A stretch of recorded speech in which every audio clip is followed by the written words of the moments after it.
Assalamu alaikum everyone. Good evening. This is me, Sindhu Sinwar, your host for the day. As you know, that in the show ReImaging Education, we talk about how education has developed different aspects of careers, different aspects of educationists, different aspects of trainers, different aspects of professions, in which we all can actually contribute and we can actually see different perspectives.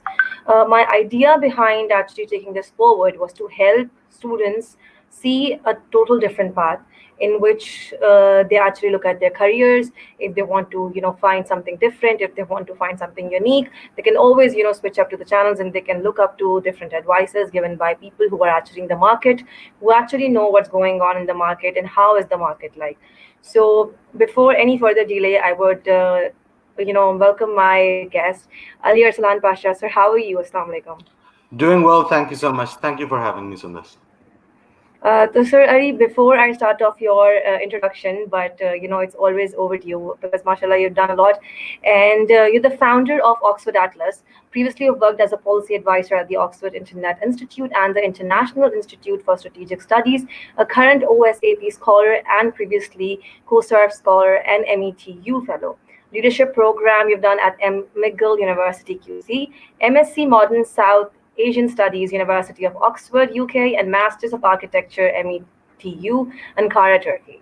So, wasn't it tough to do so many masters and everything together? I'm only doing one, and I'm so overwhelmed by it. No, I completely second that. It's architecture just requires that level of education. You have to complete it. And when I got the offer from Oxford, it's hard to refuse an offer from Oxford or Harvard or something. So that's the only reason I decided to leave my career at that point and go forth with it. And yeah, the leadership program at McGill. See, once you become an OSAP scholar or once you become a scholar, they kind of look after you in that regard. So it's good to join that program. Absolutely. That's so true. If I talk about your, professional journey, how would you start it off? Like, Sir Ali, you must have the founder of Oxford Atlas doesn't just happen in a day. So, it must have been a very long journey. So, how do you start with it? Well, no, I started originally as an architect. Oxford Atlas is substantially different from where I started. And this is something that students like yourself or young people entering the field can benefit from, knowing that what you study doesn't have to be what you do in the long term. You just have to watch your life unfold as a journey. So yes, I started as an architect, but I never worked in an architecture office. I was always working for the Pakistani government in NESPAC, and then the Turkish government, and then with the UK government. So it was just a steady transition from government to government. So I was working more towards policy rather than design. And once you start working in policy and politics, you realize perhaps data analytics and predictive analytics are the future. So that's how I started setting this up and getting to learn how to use data intelligence strategies to help advise, consult, guide people who are in the policy or the political framework. So that's what I set up. Once I went to Oxford, I said, okay, well, I'm here because, as you know, it's one of the big universities in the world. So we get an influx of people from around the world, from Pakistan, India, China, England, America. So you get to meet them face to face. And once we started meeting them, we started giving them advice. So I had friends in Oxford who were studying international affairs, political science, public relations. So we decided to come together and say, okay, maybe we can leverage this monetarily. So that's how it actually started. I would totally agree to your point that, especially a good university that actually reaches to different people and different, what should I say, borders, it helps you in making a very big horizon of your mind as well. It makes you open to different opportunities. Open-mindedness is something that is missing a lot in terms of university students. And when it comes to, universities like Oxford, even Greenwich University, we have our campus in Mauritius as well. So when students from there come to us and we all sit together, we have an interaction, teachers from there come and give us, certain courses. It helps us in looking at a different perspective. It makes us open to different ideas that okay, fine, I can see these points. So really, it's always hard choosing a career, I believe, especially for boys these days, because BBA and MBA is something that is a very, very common notion. And some men don't want to go, and some women even don't want to go. They want to see different perspectives. Talking about your field, how would you say that your career can actually entice, or you can actually show them that this is a good career path? Oh yeah. So first of all, I would start by saying never ever do a BBA, because what you do in 4 years of BBA, you can achieve in 1 year of MBA. And as an employer and as an employee, normally, I haven't seen BBAs get the respect that an MBA does or somebody with a technical degree does. So the basic foundation of education is very, very simple when it comes to the work field. Get a technical degree in your undergraduate studies where you can leverage that information. And if you're interested in business, do an MBA or an MSc in finance or whatever you want to do, or do something like I did, because I was working in architecture, but I moved towards policy very quickly. And I wanted to leverage that experience because I loved the field. So if you have any interest in politics, any interest in legislation, any interest in policy making, then you have to join this field, because I wanted to influence how governance was happening. So Hmm. in Pakistan, let's say a few years ago, the Lahore government signed a contract with two Turkish companies to manage the waste management system in Lahore. Now, that's a policy decision which starts from politics and then trickles down. If you want to be part of those large scale initiatives, you have to join this field. To do that, you could study anything from economics, sociology, political science, law, but it can also be a technical field like engineering or architecture, or even if you want to go into health policy, which is very relevant during coronavirus times, you could study medicine or public health or food and nutrition.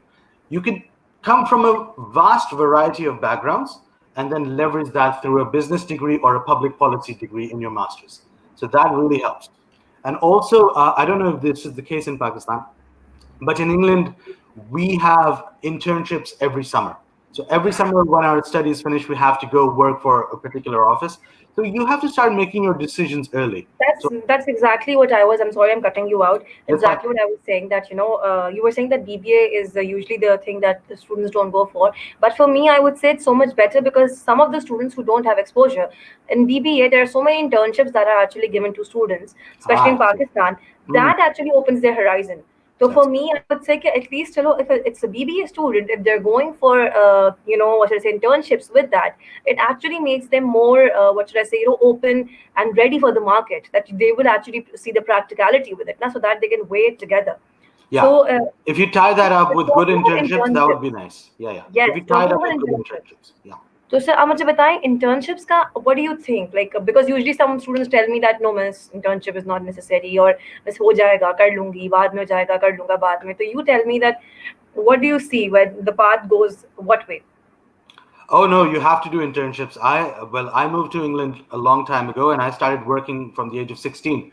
And one Wow. you have to start working early because it gets you in the habit of a solid work ethic, discipline, time management, working with a team, blah blah blah. You can, in fact, as important as university degrees are today, you have to couple it with some sort of internship, apprenticeship, part-time work. You have to balance it out. Otherwise, you are useless in the work atmosphere, because we don't need just book smarts. We need book smarts and street smarts. And if you can't bring both, there are 20,000 other people willing to take your seat with a snap of a finger. So you have to do internships. I've interned every year of my life as an undergrad. I was interning while in my fourth year of study. Throughout, every Friday and Thursday, I used to go and intern. So you have to do it, because what happens is, if you intern with a particular company in your final year of study, they end up employing you. 95% of the chance, they always end up employing you. This is the case in Oxford for people who join consulting firms, who join banks, who join the civil service. They have done some sort of internship, because it's not so much as what you do, but who you do it with. So you have to start building that network, which doesn't only include academics and students. So if you start working in, let's say, I employ an intern at the Oxford Atlas for 3 months, unpaid, obviously. And after that, they go back to their studies. And then when they finish, they say, "Sir, I've achieved these grades. You know how well I work." And they keep that relationship going. I would be more inclined to employ them, because it's always who you know, very little of what you know. Unfortunately, That's that's what the world is. That's so true. I would definitely commend you on the fact that you're, working from 16 years of age, I think that's huge. I started off with 18 and I used to be like, a prestigious person. I would be like, I started from 18. Oh my God. But now looking at you, I'm like, no, no, son, just be quiet. No, no, it's good to start early and young. Very nice. That's so true because I believe that I would so take your point forward that the work ethic and the time management skill that starts off at that age, because that sense of responsibility that Yeah, starts off from that age, that oh no, I have to wake up, I have to report yeah, to this person, I have to make sure this is done on time. That yep, is so true and so cortex that it stays with you, and it stayed yep, with me because especially because I'm coming from the education field. I'm more towards students. I'm more towards reporting on time, opening the what should I say, classroom on time. So for me, it's very important. The time management should be the one thing that should be always there. Uh, so talking about your field, and now that students can see that there's consultancy and there's different fields that they can actually look forward to. yep. So, Ali, how do you think that now, when you look at the students, you must see that there are some things. This I believe that अगर ये लोग ये काम कर लें, इस pointers पे if they work on it, they can actually make a better, what should I say, employee image, or they'll actually get a better chance of hiring. So, what do you think? What are those five or six you think that main pointers? Okay, very, very good question. I think first and foremost, we need good communicators because I've been in the field for nearly 10 years now, and I've found that solid, honest, sincere, clear communication resolves 95% of the problems. When we're not communicating, we're actually letting them grow. So we need people who are good communicators, even and not just in agreement, but in disagreement. Sir, I don't agree with this. Sir, I don't say this. Instead of getting emotional about things. Secondly, something that we've already touched upon. Book smarts are great as far as there, but we need people who understand the field that they're in. Uh, we don't want to be coaching somebody and paying them for it. If we're coaching somebody on the job, they should be paying us for it. So if we're coaching somebody, we'd rather do that when they're students and they're working for free. They're providing us a service. In return, we're providing them training. And once they join the field, they know it substantially well. So in medicine, my parents are doctors. My whole family comes from medicine. They start doing house job rotations right after they graduate. And Yes, even while they're studying, they're always in the operation theater. They're always assisting their professors because they know that this is where I need to be going. there's a And continuous growth. yeah, and I find sometimes, although the trend is changing, I find students who have no idea of the field and they're like, "हाँ sir, मैं बस सोचा देख लूँ आके," and you're like, "नहीं यार, no, no, no. You need to dive right in and dive in from a young age. If you've started a degree, complete it. I don't. That would be the third point. I don't recommend students should drop out of anything. If you've started something, be responsible, finish it off, and then go after whatever passion you feel you have. I know friends who've dropped out and wanted to become singers or actors or musicians or writers, only to realize 5, 10 years later, yeah, degree kar leta, and still pursue it. So this is probably the fourth advice I would give, and you could go to Tony Robbins for this. Tony Robbins says that if you have a passion, and the passion takes a while to be monetized, keep your day job and start the passion in the evening or on your weekends or whenever you're free. So instead of sleeping 8 hours a night, start sleeping 6. And those extra 2 hours, dedicate them fully towards your passion. So if you want to be an interviewer, or if you want to be a writer, or if you want to be a singer, or if you want to be a sportsman, or anything, try giving those 2 extra hours, but do not quit your day job. It's not a recommended strategy. No, not at all. So these would be some pointers that I would suggest. And lastly, I would say is we're living in an increasingly political world and it's getting exacerbated because of Twitter and Instagram and Snapchat. Everybody has an opinion and everybody's sharing it, which is fine. But in that regard, try to keep an open mind, or if it's already open, try to be more tolerant of different points of view. Because what happens is when we're younger, we tend to be on one side of the political aisle, and when we start earning money and start paying bills and start paying salaries, we start shifting towards a different side. So try to have that opinion and respect the process, because the process is a process of growth. What you feel at 22, you will not feel at 32. And I remember when my boss said this to me, I was 21 years old, and he said, "Listen, you're going through a revolution. You will go through a revolution when you're 30." And I was like, "No, I love where I am now." He said, no, no, you are going to change drastically. And I did. And I love where I am now. But I think it will happen again. So understand the process and go with it instead of resisting it. That would be the final advice, I'd say. I no, thank you so much. I think that was amazing. That I would actually tell my students to actually watch from this chunk bit of the interview, because I believe this is very important coming from somebody who is in the field. Yeah. I always prefer people going for their passion. Taking interviews and going on live sessions, communicating with people was my actually passion. I wanted to do this. I started off with my mentor. My mentor actually told me that Sundar, my mentor was Umar Khan. He's actually the media sciences head over there in Greenwich Wonderful. University. He told me, Yeah. Sundar, invest in it. At the same time, focus on what you want to do in your life. And somehow Yep. I believe that's so true, Yeah. that if I look at myself right now, I'm doing my job, and that is something that is helping me and my studies in terms of my career growth. And at the Yep. same time, I'm pursuing my passion as well, because that's Yep. something I wanted to do. This is this 1 2 days of my life, they're actually something that help me to gain that energy and go back in the field. I drain myself out completely, and then on Friday again I have a show, and I'm so happy that, okay, fine, I'm going to communicate, I'm going to talk to people, and then it's going to get better. uh, Excellent.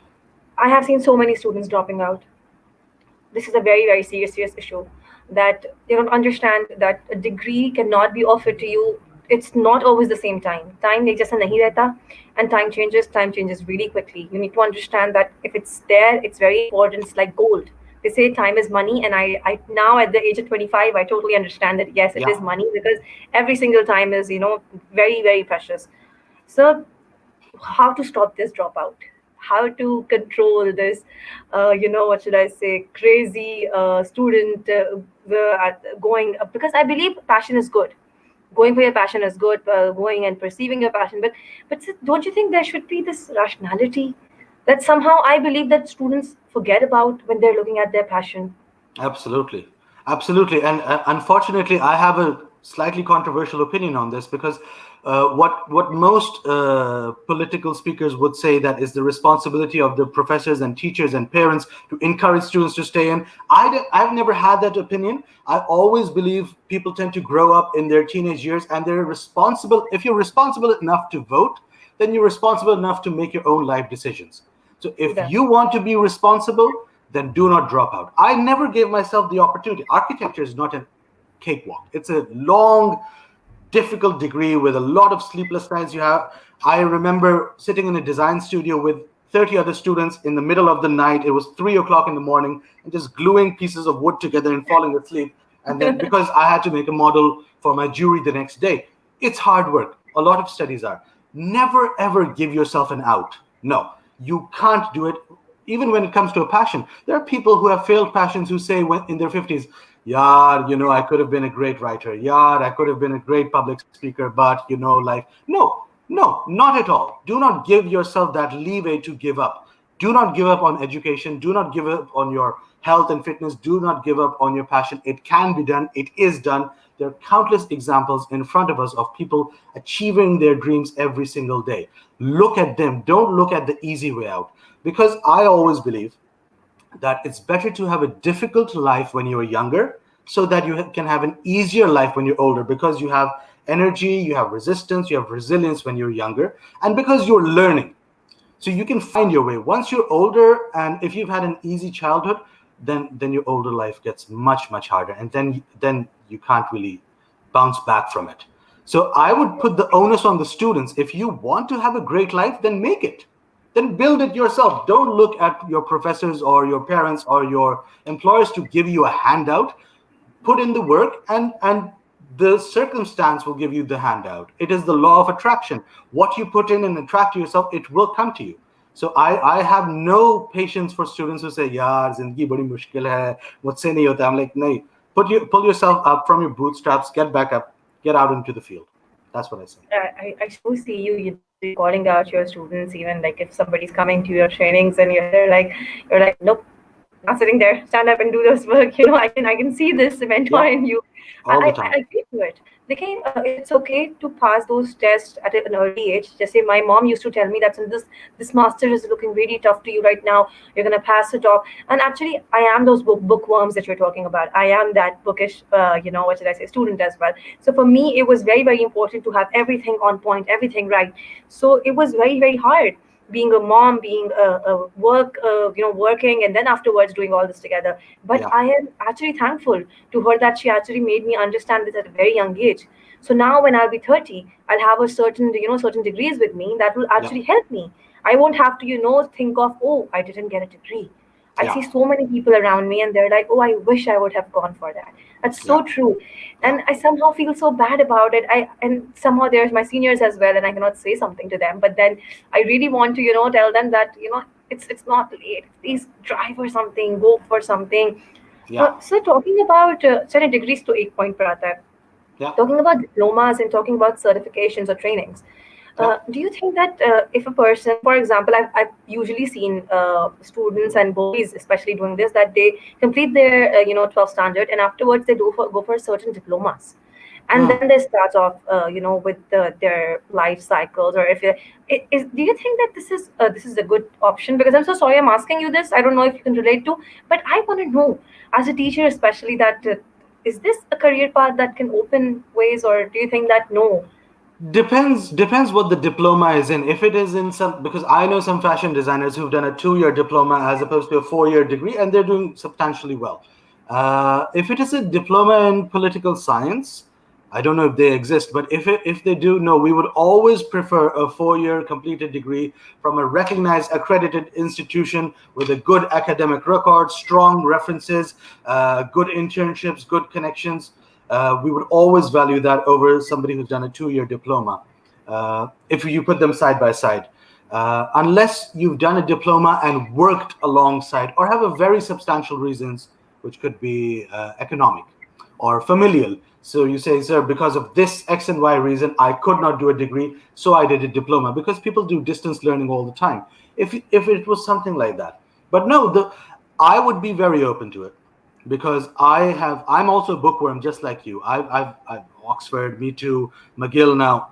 I'm a bookworm, but because I jumped into the field early, I was doing it at the same time, so I understood the importance of respecting the market. It's not really the people, it's the market which derives the forces, and the market is driven by one thing only, and that's competition.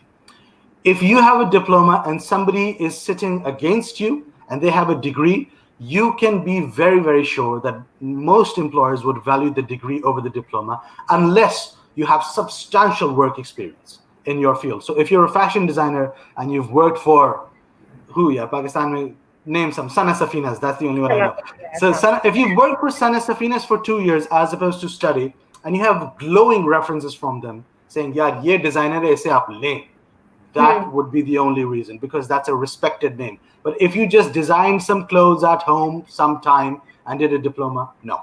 Same applies for politics. If you just provided political consultancy, so I set up the Oxford Atlas to legitimize, because now we have to pay overheads, we have to pay bills, etc. But it legitimizes it once you set up an office and you become responsible for managing an office, as opposed to being a solitary entity. So you have to make those decisions. So no, if it is a degree versus a diploma, as far as I understand the market, we would value Uh, the degree. Thank you so much. I always, take these posts from people who are in the field. I believe that it helps me in my studies as well.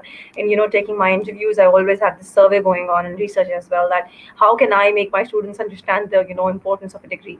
Oh yeah. So talking about the Oxford Atlas, you tell me, how did you start? Like, what was the whole initiative? Now you're the founder of Oxford Atlas. What is the whole phenomena Oxford Atlas? So when I was in Turkey in 2016, and the Turkish military coup happened, and everything that I had built in Turkey kind of came falling down, crumbling down. But luckily we survived, and I had to make a decision, because I was seeing a long-term future happen in Turkey.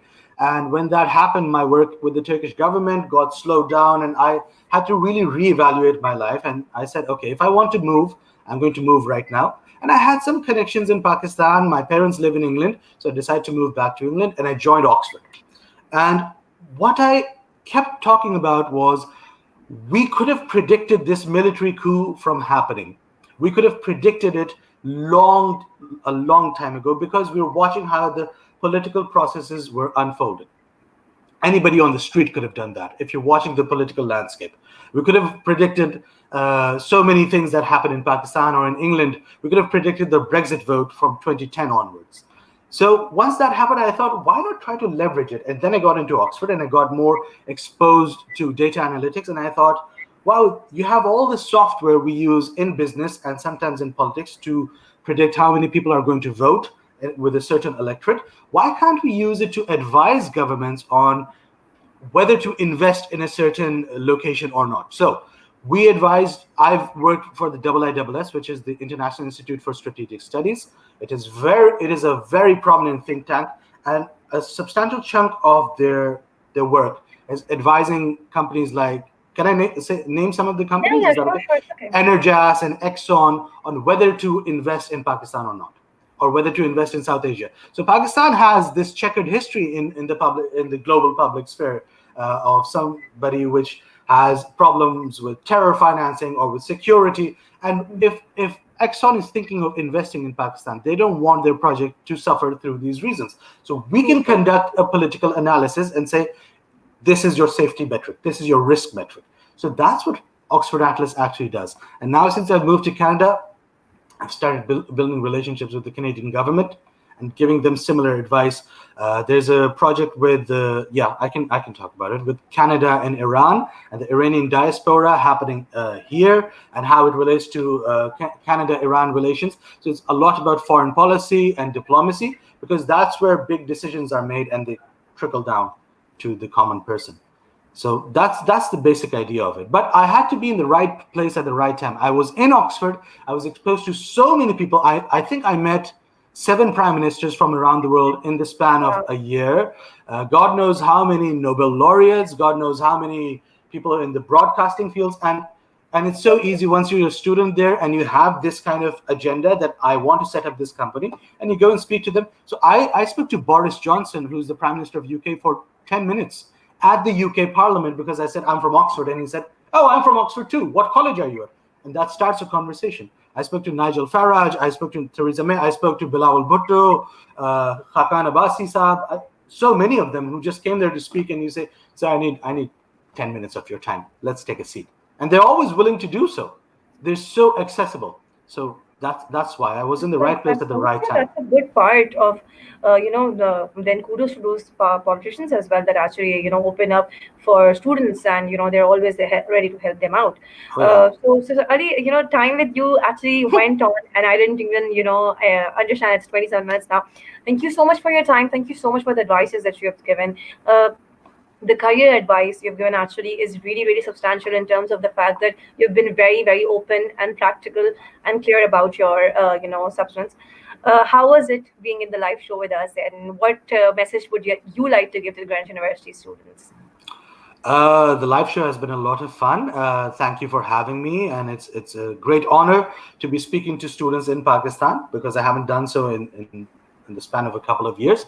And Greenwich University students have to realize that it's not a cakewalk. It's not a dream that once you enter the work field, everything is going to be okay. Competition is what runs the gamut. It has been running the gamut for thousands of years. So you have to understand, this is the game now. Nobody is going to give you a handout. Uh, get out there and start pushing as much as you can. Get out there sooner than later, like you have. You started at 18. It's done you wonders, hasn't it? So just get out there and start working as hard as you can.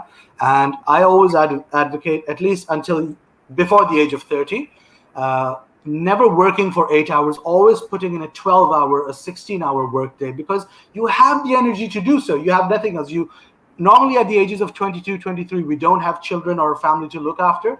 We can actually take the burden of ourselves. So rather than make it easy, make it harder now, so that in the future it gets easier. That would be the final advice I would give. Thank you so much. I really, really appreciate. That was Sir Ali Arsalan Pasha with us. As you all know that in so what should I say, our show, Reimaging Education, we talk about how we have actually been in this field, and how we as educationists want our students to develop a certain want and certain need for the area that we are in. I really prefer all the students out there who are, in this field, and they want to talk about anything, and they prefer that me as a teacher, I can help you guys in looking at your careers and looking at different perspectives of your careers. I'll be more than happy to help you out. Thank you so much for everybody who's tuning in, for all the love and all the suggestions. I'll try to make this show more better. And if you want me to talk about a certain career, please let me know. I'll try to help you out, and I'll help you in choosing, in what should I say, believing in something different, and maybe I can actually help you in going forward. This is Mishan Disanwar signing off. Thank you so much, everyone. Pakistan Zindabad. Allah Hafiz.